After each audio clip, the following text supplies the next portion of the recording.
요즘 날씨가 굉장히 좋죠.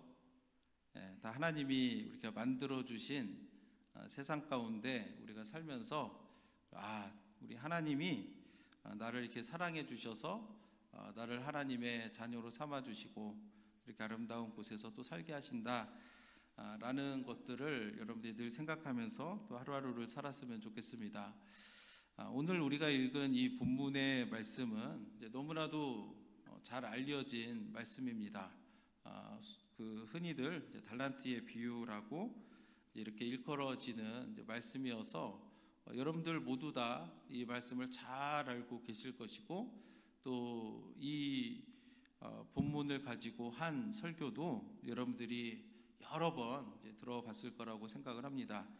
그럼에도 불구하고 또 하나님은 또 그때그때마다 또 우리들에게 감동을 주시기 때문에 또 오늘 우리가 달란트의 비유를 통해서 또 하나님 우리 자신을 돌아보게 하시고 또 우리에게 맞는 또 오늘의 또 교훈과 말씀을 주셔서 우리가 그 말씀을 잘 듣고 깨닫고 그 말씀대로 순종하는 은혜를 또 하나님께서 우리에게 허락해 주시기를 원합니다. 오늘 본문 말씀을 보시면 또 어떤 사람이 타국에 갈 때 그 종들을 불러 자기 소유를 맡김과 같으니 라고 합니다.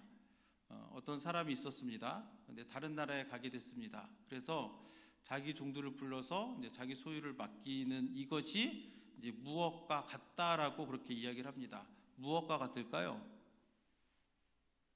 분명히 14절 보면 어떤 사람이 타국에 갈 때 그 종들을 불러 자기 소유를 맡김과 같다라고 이제 하고 있는데 이것이 무엇과 같은 것일까요? 마태복음 25장 1절에 보면 그때의 천국은 마치 등을 들고 신랑을 맞으러 나간 열 처녀와 같다 하리니 라고 성경은 우리에게 가르쳐주고 있습니다.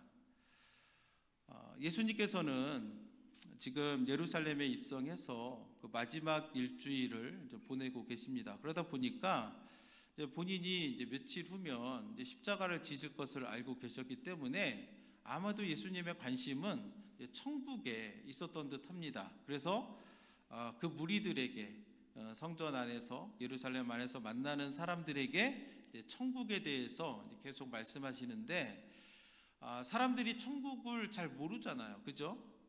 여러분들 중에 천국 가보신 분 있으신가요? 없잖아요. 그러니까 예수님은 천국에 계시다가 오신 분이니까 이것을 설명하기가 쉽지가 않은 겁니다. 예수님이야 천국에 계셨던 분이니까 천국에 대해서 잘 알지만 가보지 않은 우리가 이제 그곳에 대해서 아는 것은 굉장히 어렵죠. 마찬가지로 우리가 다른 도시에 가면 그곳에서 있다 온 사람들은 그곳에 대해서 잘 알겠죠. 그러나 가보지 않은 사람에게 그것을 설명하는 것은 분명한 한계가 있겠죠. 근데 천국은 또 영적인 하나님의 나라이기 때문에 더욱더 보통 사람들이 이해하기 어려운 개념이었기 때문에 예수님은 그것을 이해하기 쉽게끔 비유를 들어서 설명을 합니다. 그래서 25장에서는 세 가지의 비유가 나옵니다. 첫 번째는 뭐냐면 열처녀 비유가 나옵니다. 그리고 두 번째가 달란트 비유가 나오고 양과 염소의 이제 비유가 나오는데 열처녀 비유의 특징은 뭐예요? 준비하라는 거죠. 신랑이 언제 올지 모르기 때문에 준비하라는 겁니다. 그래서 천국은 어떤 곳이냐? 주님이 분명히 다시 오시는데 언제 올지 모른다는 거예요. 그래서 열처녀 비유에서도 예수님이 주시는 교훈이 뭐예요? 13절에 보면은 그런즉 깨어 있으라. 너희는 그 날과 그 때를 알지 못하느니라. 그래서 열처녀 비유에서는 천국에 대해 말씀하시면서 항상 우리가 깨어서 준비되어 있어야 된다라는 것을 말씀하시는데 달란트 비유에서 설명하는 것은 무엇일까요? 달란트 비유에 대해서는 천국에 대해서 무엇을 설명할까요? 우리가 하나님께서 우리에게 주신 그런 소명들, 그런 사명들을 잘 감당해야 된다라는 것을 우리에게 알려주고 있습니다. 그래서 15절에 보면은 그 주인이 타국으로 가면서 종들을 불러서 소유를 맡기면서 어떻게 하는가? 각각 그 재능대로 한 사람에게는 금 5달란트를, 한 사람에게는 2달란트를, 한 사람에게는 1달란트를 주고 떠났더니, 여기서 이제 달란트는 신약 시대에서는 그리고 또 이제 무게를 재는 단위이면서 이제 화폐 단위로 이제 계산을 합니다. 그래서 한 달란트는 그 단어의 뜻은 한 덩어리라고 하는 뜻을 가지고 있는데, 그 당시에 그 가치가 어떻게 되는가? 이제 6천 데나리온에 이르는 금액이 바로 이제 한 달란트라고 합니다. 그럼 한 데나리온은 가치가 어떻게 되는가? 그 당시 노동자들의 하루 품삯이었다고 합니다. 그러니까 한 달란트가 6천 데나리온의 가치를 하니까 노동자들의 6천일의 그 가치를 하겠죠. 그러면 이게 어림잡아도 대략 노동자들의 20년을 일해야 모을 수 있는 금액이라는 것을 알 수 있죠.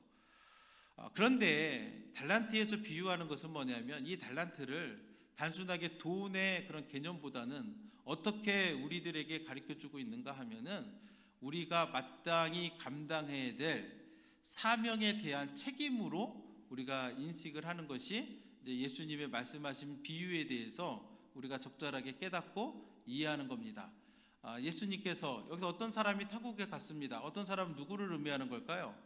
하나님이죠. 하늘에 계신 하나님이 타국에 갈 때 종들을 불렀습니다. 그 종들은 누구겠어요?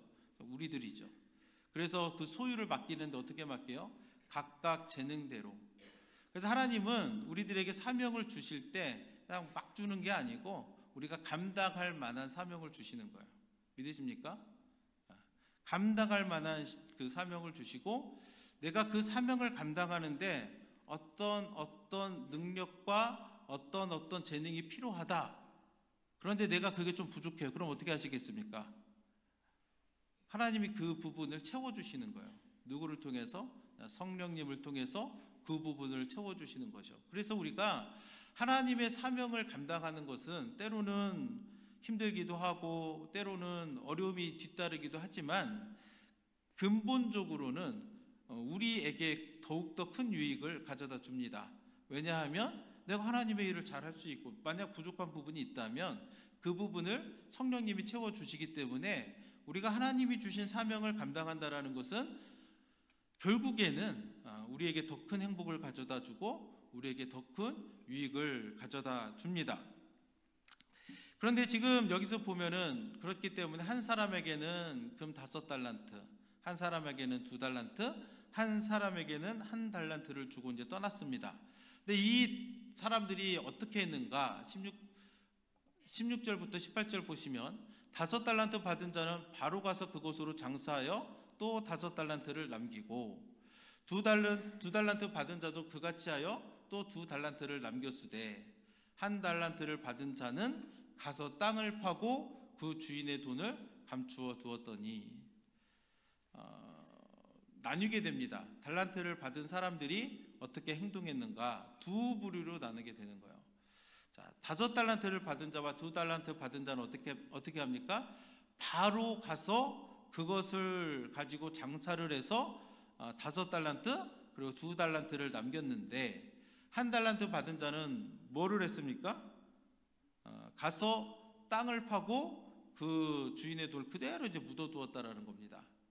사실 고대에는 이렇게 귀한 것들을 땅에 묻는 일들이 이제 있었죠.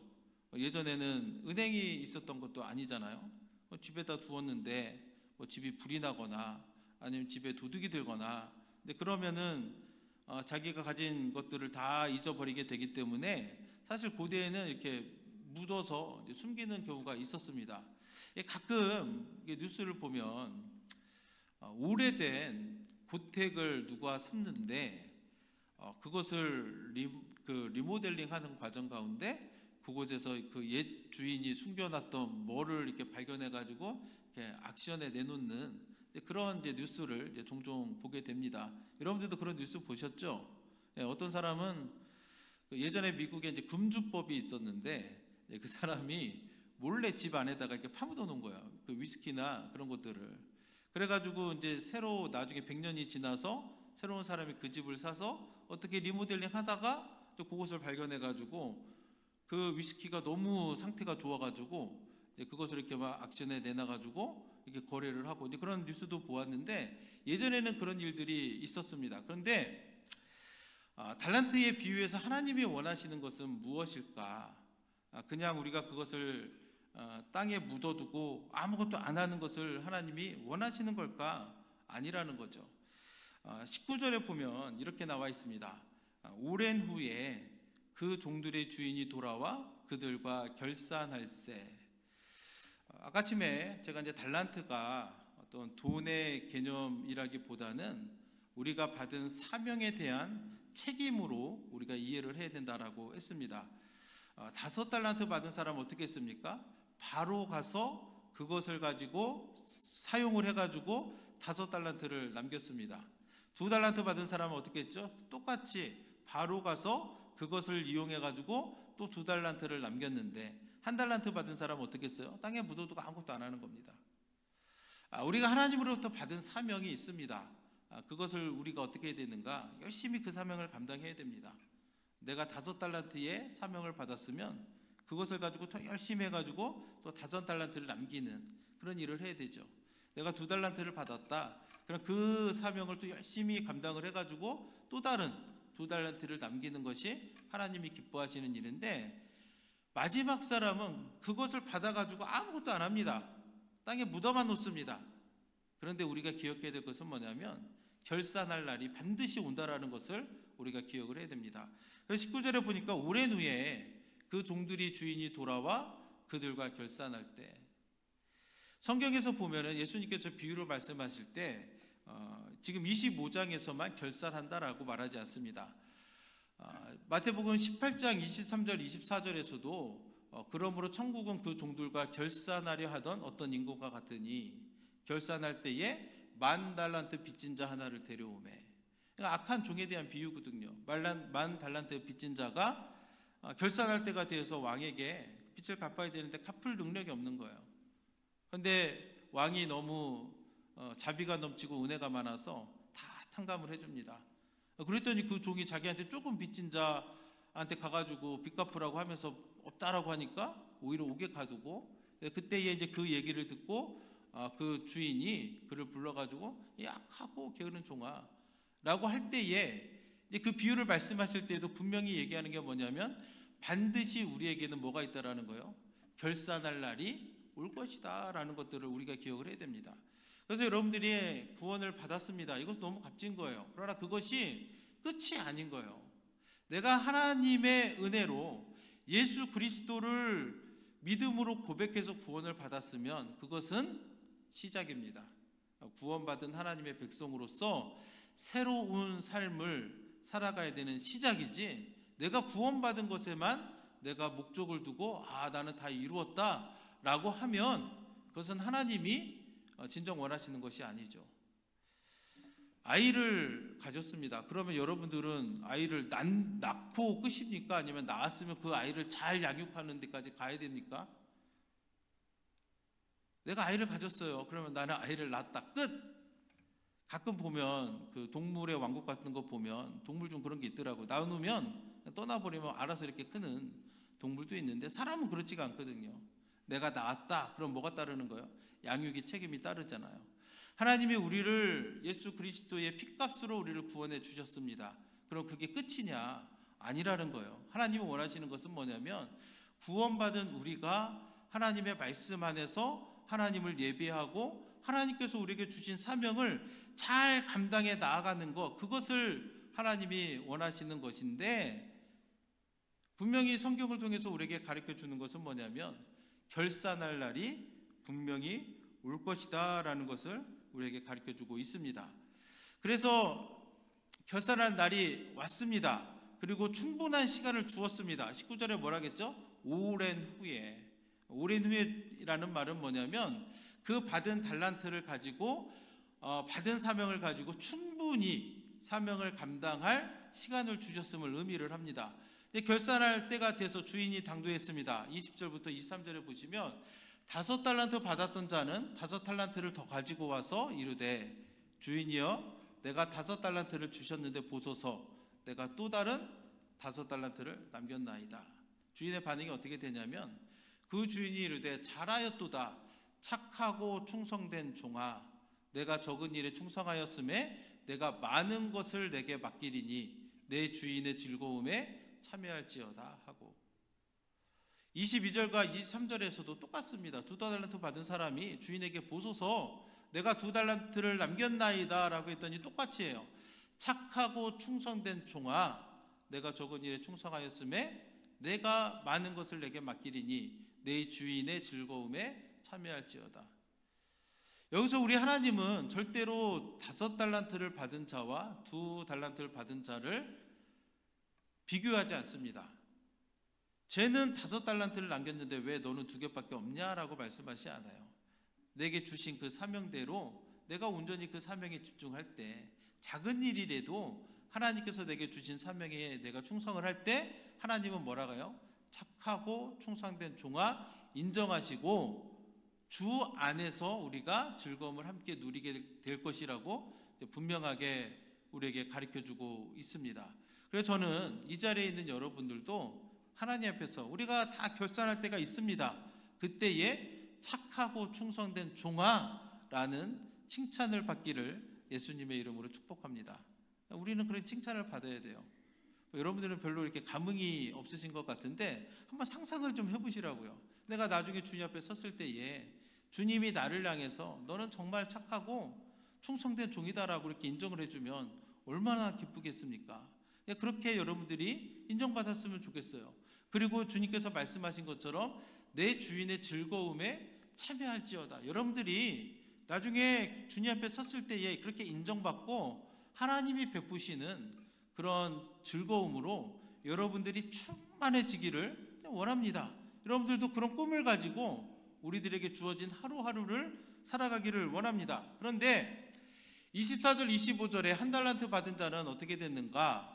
1달란트 받았던 자는 와서 이르되 주인이여 당신은 굳은 사람이라 심지 않은 데서 거두고 해치지 않은 데서 모으는 줄을 내가 알았으므로 두려워하여 나가서 당신의 달란트를 땅에 감추어 두었었나이다. 보소서 당신의 것을 가지셨나이다. 지금 1달란트 받았던 자는 굉장한 오류를 범하고 있습니다.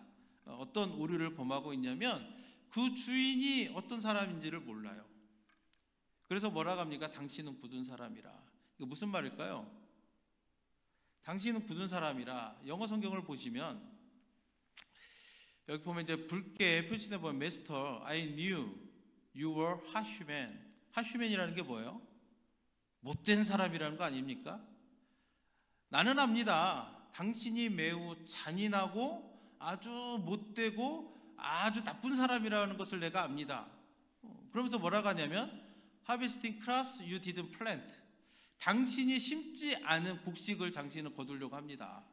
그리고 and gathering crops you didn't cultivate.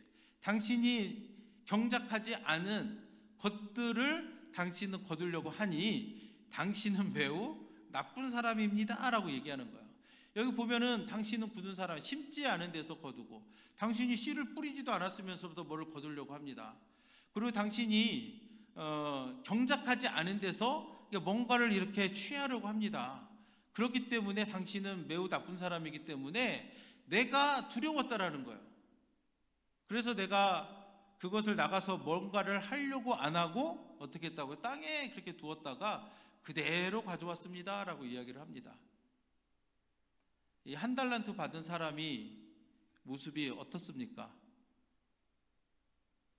되게 어리석죠. 그 주인의 마음을 너무 모르는 거예요. 그 주인은 어떤 분이냐?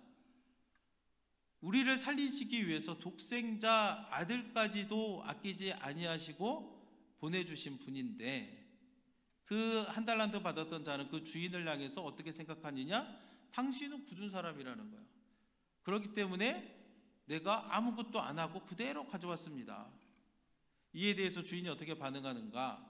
26절부터 28절 보시면 그 주인이 대답하여 이르되 악하고 게으른 종아, 나는 심지 않은 데서 거두고 해치지 않은 데서 모으는 줄로 네가 알았느냐? 다시 말해서 네가 정말 나를 그렇게 알았냐? 이 말이에요.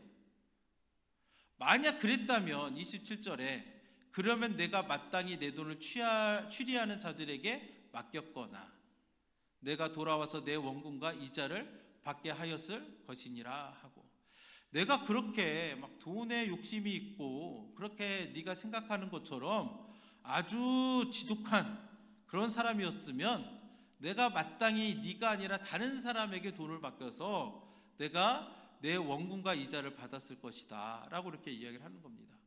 그러면서 28절에 그에게서 그 한 달란트를 빼앗아 10달란트 가진 자에게 주라 라고 말씀하시는 거예요.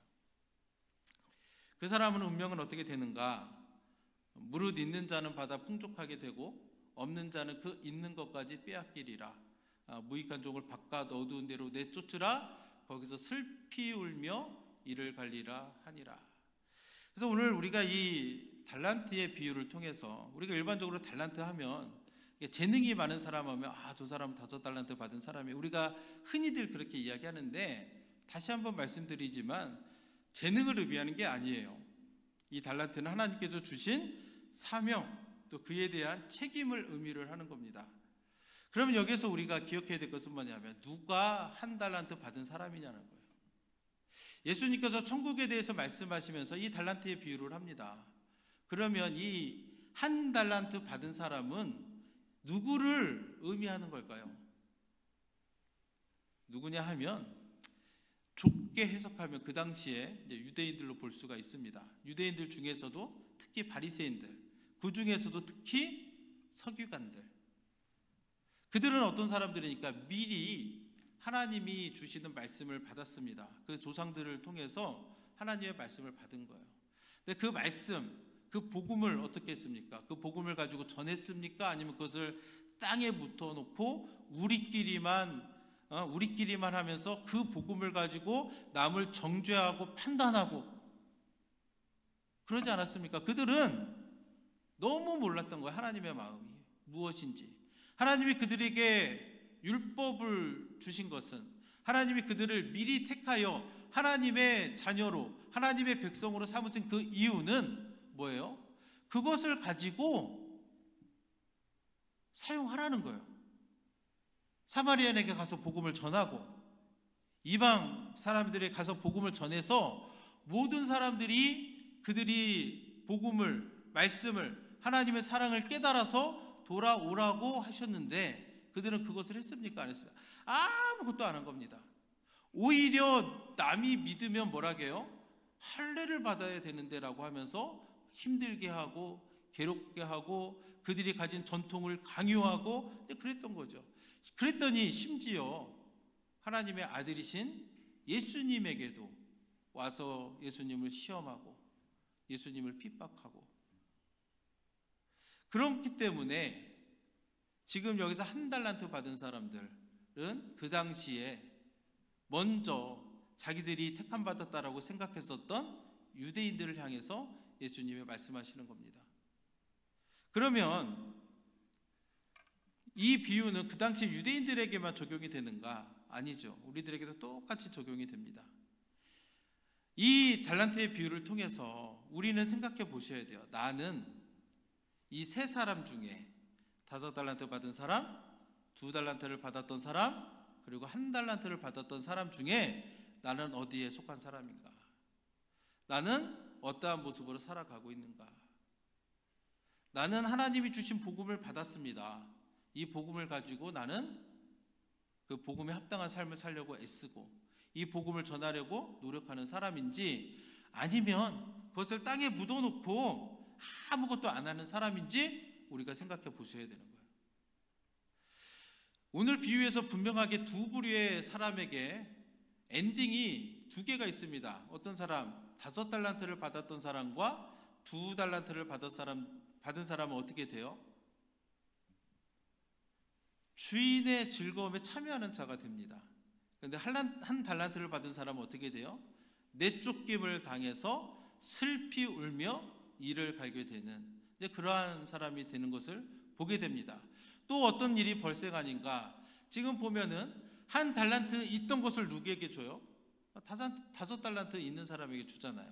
내가 하나님이 주신 사명을 하나님께서 내게 주신 그 책임을 다하는 사람에게는 하나님께서 더 큰 것들을 맡기는데 지금 1달란트 가진 사람은 어떻게 돼요? 있는 것까지도 빼앗기는 거예요. 있는 것까지도 빼앗기게 되는. 그래서 오늘 이 말씀을 통해서 나는 어디에 속한 사람인가? 나는 하나님이 주신 사명, 하나님이 내게 주신 그 복음을 가지고 나는 바로 가서 열심히 일하는 사람인가, 아니면 아무것도 안 하고 하나님이 어떤 분이신지 생각하지도 안 하고 그냥 땅에 묻어놓고 그냥 세월만 보내고 있는 사람인가, 우리가 우리를 돌이켜서 돌아보아야 될 줄로 압니다. 그래서 우리가 오늘 말씀을 통해서 분명히 뭐를 알아야 되냐면, 우리 하나님이 어떤 분이신가를 우리가 생각해야 됩니다. 요즘 이제 생명의 삶을 하다 보면 이제 이번 주부터는 우리가 에베소서의 말씀을 가지고 나누었는데, 에베소서 1장에 보면은 사도 바울이 에베소 교인들을 향해서 하는 기도가 있습니다. 그 기도 중에 하나가 뭐냐면, 에베소 교인들이 하나님을 알게 해달라고 기도합니다. 왜요? 하나님을 바르게 아는 것이 우리가 이 땅 가운데서 진정한 믿음의 길을, 믿음의 삶을 살아가는데 너무나 중요하기 때문에 그런 거예요. 사도 바울은 에베소 교인들을 굉장히 사랑했습니다. 그들이 부족한 부분이 있었지만은 그가 세운 교회였고, 그가 3차 여행, 전도 여행을 하던 가운데 2년 반가량을 그곳에 머물면서 가장 오랫동안 머물렀습니다. 그러니까 더 애정이 가겠죠. 그래서 그분들을, 그 성도들을 위해서 기도할 때에 좀 하나님을 알게, 부르심의 소망이 무엇이고 그 영광의 기업이 어떤 것이며 하나님의 그 능력이 무엇인지를 알게 해달라고 간절히 기도하는 모습을 우리가 보게 되는데, 지금 1달란트 받은 사람의 가장 큰 문제가 뭐예요? 하나님을 잘 몰라요. 그 하나님이 어떤 분인지를 모르는 겁니다. 당신은 굳은 사람이라, 다른 말로 하면은 못된 사람이라는 거죠. 우리 하나님이 그런 분이십니까? 아니잖아요. 늘 좋으신, 늘 선하신, 여전히 죄인 되었던 우리를 위해서 그 아들까지도 아끼지 아니하셨던 그 하나님이신데, 몰라가지고 아무것도 안 하고 주인이 결산하러 왔을 때에 책망받고 쫓김을 당해서 슬피 울며 이를 가는,